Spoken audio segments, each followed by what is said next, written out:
You have learned some fraction terms. You have added and subtracted fractions, and you have had a lot of practice converting mixed numbers and improper fractions, as well as reducing. This lesson is on multiplying fractions. Unlike adding and subtracting, you do not need a common denominator to multiply fractions. It only takes 3 easy steps. Get numbers on top and bottom, multiply straight across, and reduce. In the next few slides, I will go over each of these steps. Be sure to take notes.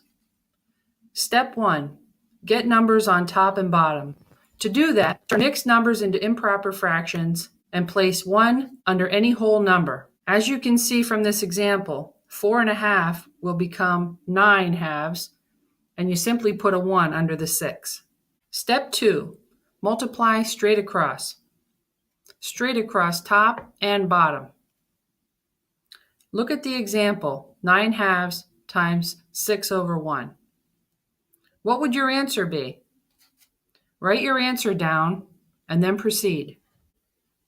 If your answer was 54/2, good job. Step 3, reduce. Take your answer. If it is an improper fraction, turn it into a whole or mixed number. Simplify proper fractions if the numerator and denominator have a common factor. In our example, 54/2, what would our simplified answer be? Write your answer down, then proceed. Did you write 27? If so, pat yourself on the back. Let's try some practice problems. Answer the questions on paper. Be sure to show all your work. When you're finished, proceed. One more thing to talk about, how to cross-cancel. Cross-canceling can look complicated, but it is easy and well worth a try. Doing it can save a lot of time when multiplying fractions. Fractions can be simplified before multiplying. If any numerator and any denominator have a common factor, they can be reduced. In this example, common factors are 9, 2, 7, and 3. If you look at the top example on the left, you'll see there's a 9 on the top and a 9 on the bottom. They can be reduced because 9 goes into 9 one time. And if you look on the right, you'll see the blue hash marks, and a 1 has replaced both 9s. If you look at the 8 and 10 on the top example on the left, we know that a 2 goes into 8 and a 2 goes into 10. How many times determines what we put in its place. Bottom example on the left. 7 goes into 7 one time. 7 goes into 14 two times. So you'll see the 7 and 14 have been replaced by 1 and 2.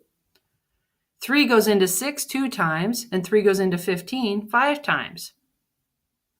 If you're still not convinced that cross-canceling is worth your time, take a look at this problem. You can multiply these double-digit values, or you can cross-cancel to make the problem a little easier. I know that 7 goes into 21 and 49, and I'm sure you know that too. I also know that 9 goes into 81 and 27. If you don't believe me, you can continue to cross-cancel on your own. But when I finished my cross-canceling, the only problem left to solve was 1 times 7. Obviously, the answer is 7. There are 4 more problems to try. Write them down and show your work. Indicate on your page which of my answers are correct and which are not. Be prepared to support your answers.